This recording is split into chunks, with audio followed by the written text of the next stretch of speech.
네, 오늘 우리가 읽은 본문은 소위 부활 논쟁이라고 말하는 부활에 관해서 예수님께서 사두개인들과 논쟁하신 내용입니다. 마태복음에서는 이제 후반부로 갈수록 계속해서 예수님을 시기하고 또 예수님을 모함하고 곤경에 빠뜨리려는 종교 지도자들과의 논쟁이 계속해서 이어지는데요. 대제사장, 서기관, 헤롯 당원들 돌아가면서 예수님과 논쟁을 벌이는데 오늘 읽은 말씀에서는 사두개인들이 등장합니다. 이 사두개인들은 제사장 가문이거나 귀족이거나 또 유력한 상인의 계급으로 이루어진 사람들이었습니다. 그러니까 경제적으로나 종교적으로 굉장히 높은 지위를 가지고 있었던 사람들이었어요. 이 사람들이 모세 오경만을 성경으로 받아들였어요. 모세 오경에 있는 내용들만을 자신들은 하나님의 말씀으로 받는다라고 주장하던 사람들이었고, 그래서 그 후에 기록된 수많은 성경들이나 또 유대 전승들이나 또 바리새인들이 이제 입으로 전달하던 구전 전승 같은 것들은 받아들이지 않고 인정하지 않는 사람들이었습니다.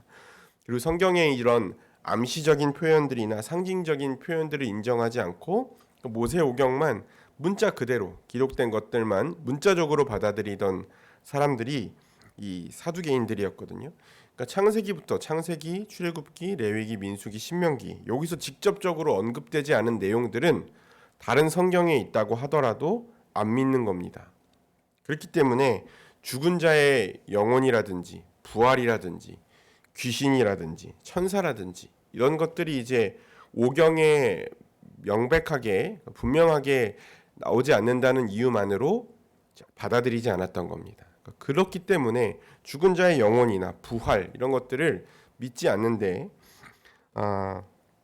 그런 좁은 신앙관을 갖고 있으면서도 한편으로 이 사람들은 또 그 당시 전 세계적으로 영향을 미치고 있었던 헬라 문화에 대해서는 적극적으로 받아들였어요. 그러니까 그 당시의 시대의 흐름을 다 받아들이고 또 유대인들이 예수님 당시에 로마 제국의 지배를 받고 있지 않았습니까?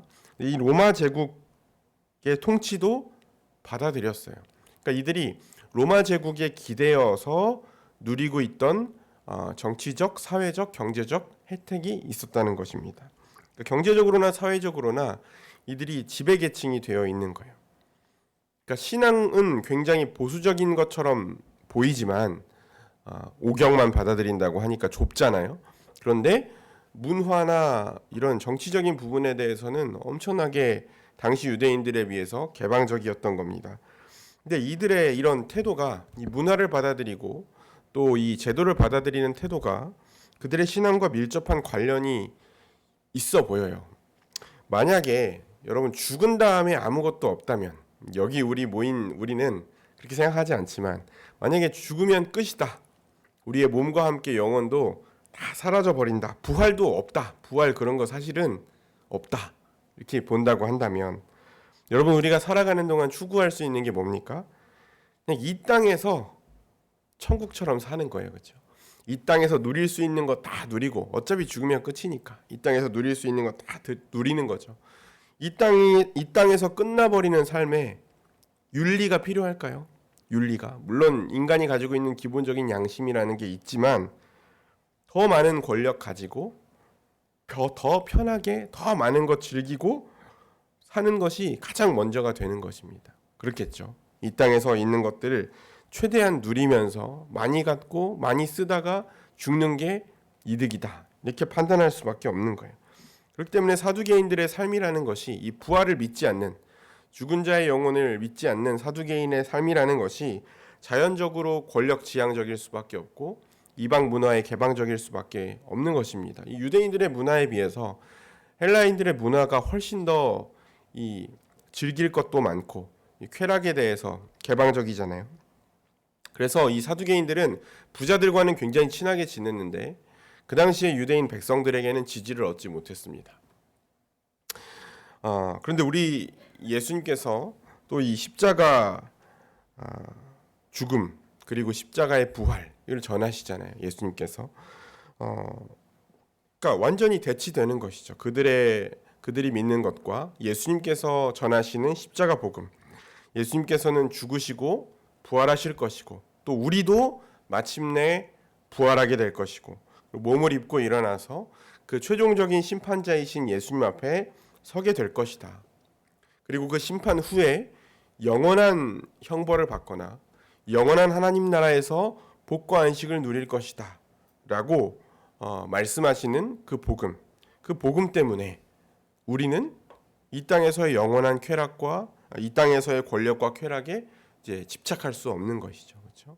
그 가치관이 다르기 때문에 그 신앙관이 다르기 때문에 삶도 다를 수밖에 없는 것입니다.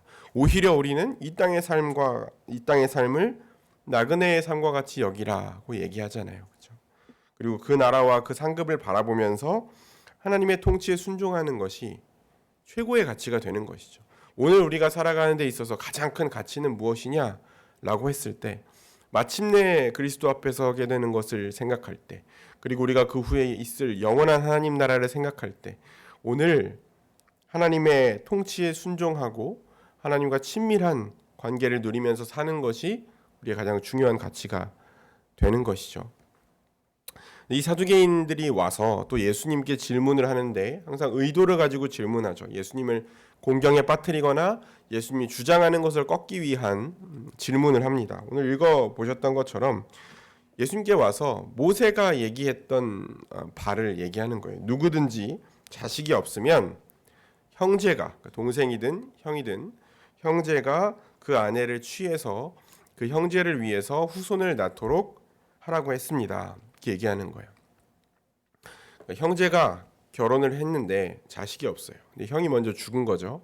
그러면 동생이 그 형제의 아내를 데려다가 그 아내로 삼고 자식을 낳으라는 이런 그 관습이 모세 시대에 있었다는 거예요. 말씀으로 전해져 있었다는 겁니다. 그런데 7 형제가 있는데 첫째도 죽고 계속해서 그 후손이 없이 죽는 상황이 되는 거죠.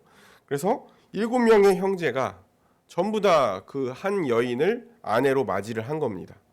그리고 나서 이제 마지막에 그 여인도 죽었어요. 그러니까 이 여인은 7 형제들과 다 이제 남편으로 살았던 거죠. 그리고 이 여인도 마지막에 죽었다.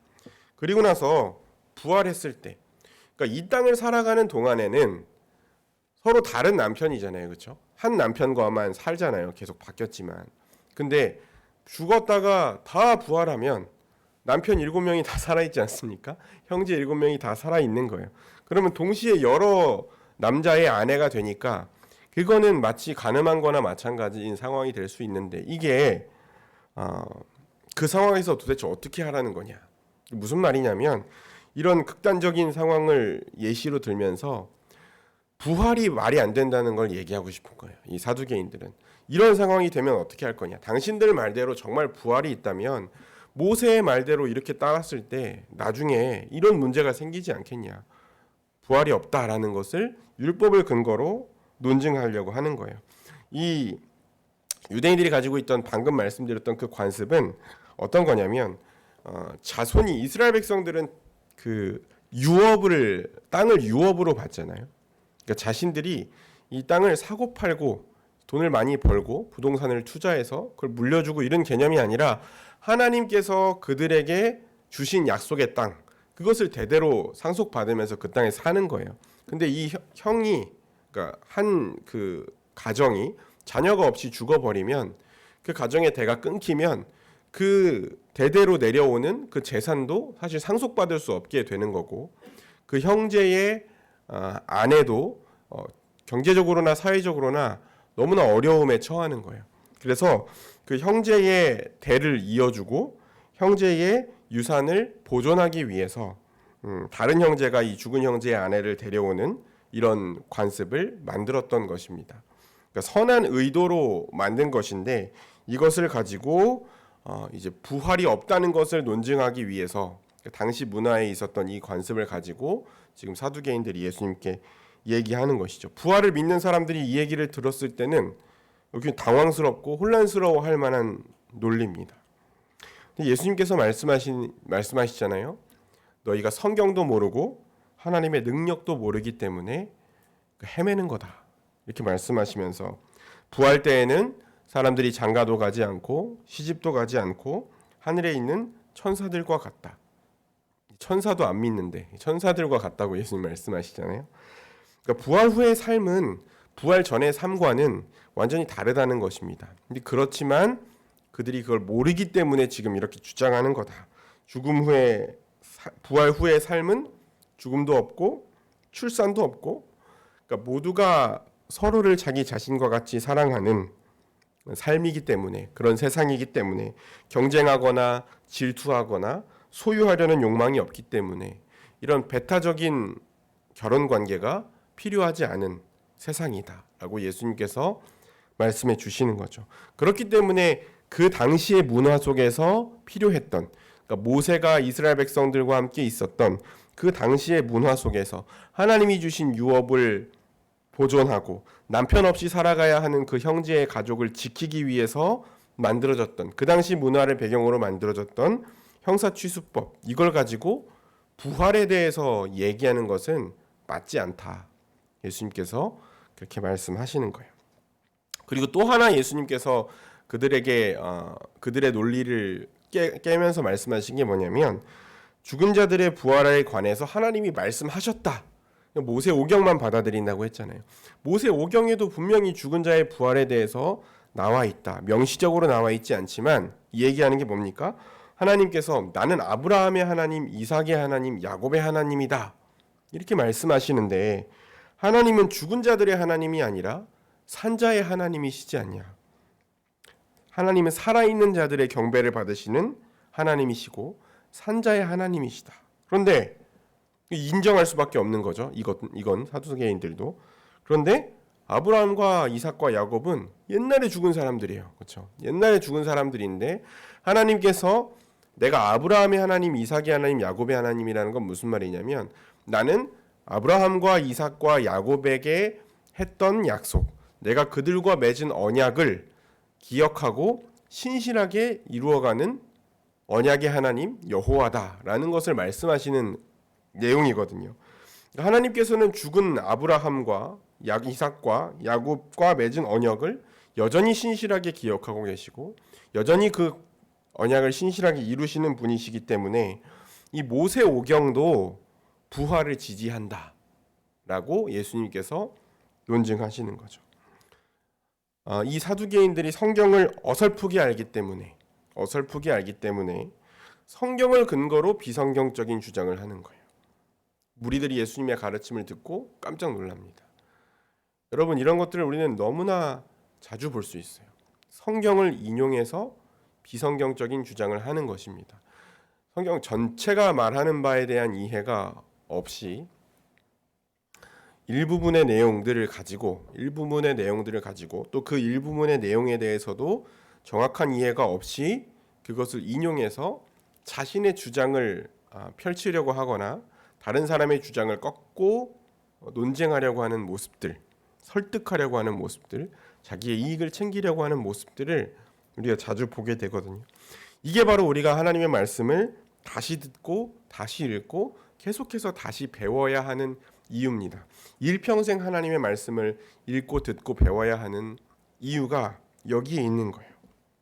그래서 우리는 한평생 사는 동안 계속해서 하나님의 뜻을 더 분명하고 또 더 풍성하게 깨닫기 위해서 부지런히 하나님의 말씀을 직접 확인하고 내 눈으로 직접 그 하나님의 말씀이 그런 내용인가 우리의 눈으로 직접 확인하고 또 성경을 통해서 하나님이 말씀하시고자 하는 바가 뭔가, 하나님이 이 본문을 우리에게 주셨을 때에 정말 이 내용을 통해서 하나님이 정말 우리에게 말씀하시고자 하는 바가 무엇인가, 이걸 고민하고 내 삶의 말씀을 비춰봐야 되는 것이죠. 그렇죠? 하나님의 말씀에 내 삶을 비추고 또 내 삶에 필요한 말씀을 찾는 것이 아니라 말씀이 내 삶의 필요를 바꾸도록 우리가 말씀을 계속해서 묵상하고 고민하고 부지런히 살펴봐야 되는 것입니다. 내가 본 만큼만 알 수 있어요. 내가 본 만큼만 알 수 있습니다. 이 새벽에 부디 우리가 신앙생활하는 동안 우리의 눈이 가려지고 귀가 닫혀서 내 욕망을 위해서 하나님의 말씀을 왜곡하고 또 내 고집으로 하나님의 말씀을 거부하지 않도록 기도했으면 좋겠어요. 우리가 같은 말씀을 보면서도 자신의 욕망을 위해서 전혀 하나님의 의도와는 다른 주장을 하는 사람들이 있지만 우리가 날마다 그 하나님의 말씀이 우리에게 주신 그 의도대로, 말씀을 우리에게 주신 그 의도대로, 그 목적대로 우리의 마음에 그 말씀이 다가오고 또 우리가 그 말씀에 엎드려서 우리의 욕망이 꺾이고 우리의 고집이 꺾이고 또 하나님의 뜻이 우리의 뜻이 되어갈 수 있기를 주의 이름으로 축원합니다. 기도하겠습니다. 하나님 아버지, 예수님과 그 당시의 종교 지도자들 또 정치 지도자들이 논증하는 것을 볼 때에 하나님의 말씀을 잘 아는 자들이라고 말하고 하나님의 말씀의 권위를 자신들이 가지고 있다고 주장하지만 정작 하나님이 우리에게 말씀하신 목적과는 다르게 그들의 욕망과 그들의 논리를 주장하기 위하여 하나님의 말씀을 잘못 해석하거나 왜곡하는 그런 모습들을 우리가 말씀을 통해 보게 됩니다. 하나님, 우리 가운데 그러한 무지함이나 그런 어리석은 일들이 일어나지 않기를 원합니다. 우리 교회 공동체 가운데 하나님의 말씀을 날마다 사모하고 그 하나님의 말씀을 하나님의 뜻대로 받기를 원하는 마음으로 묵상할 때에 성령께서 역사하셔서 우리가 하나님의 말씀을 잘 이해하고 그대로 순종할 수 있도록 지혜와 능력을 허락하여 주옵소서. 특별히 하나님, 이 새벽에 기도하러 나왔사오니 하나님이 말씀 붙잡고 이 새벽에 기도할 때에 하나님께서 우리의 눈을 밝히시고 귀를 여셔서 우리를 향한 하나님의 뜻을 분별할 수 있도록, 그리고 오늘 하루도 그 뜻대로 살아가는 영광스러운 하루가 될 수 있도록 인도하여 주옵소서. 예수님 거룩하신 이름으로 기도합니다. 아멘.